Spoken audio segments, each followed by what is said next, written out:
ઉત્તરાયણ પર્વ એટલે પતંગની સાથે ઊંધિયું અને જલેબીની લિજ્જત તો માણવી પડે।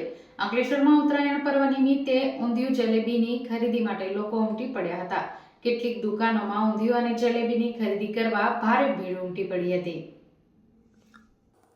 અંકલેશ્વર શહેરમાં પતંગ મહોત્સવ એટલે ઉત્તરાયણની ભારે હર્ષોલ્લાસ સાથે ઉજવણી હતી।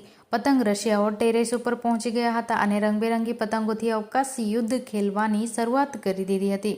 જ્યારે મકર સંક્રાંતિમાં ઊંધિયું અને જલેબીની લિજ્જત માણવા માટે સવારની શહેરના વિવિધ વિસ્તારમાં આવેલી ફરસાણની દુકાનો તેમજ માર્ગો ઉપર ખોલી દેવામાં આવેલા ઊંધિયું જલેબીના સ્ટોલ ઉપર ઊંધિયું જલેબી ખરીદવા માટે પણ લોકોની ભારે ભીડ રહી હતી।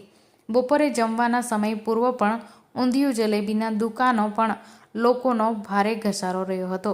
કેટલાક સ્ટોલ ઉપર લાંબી કતારો જોવા મળી હતી। ટેરેસો ઉપર પતંગ રશિયાઓએ ઊંધિયું જલેબીની જયાફત માણી હતી।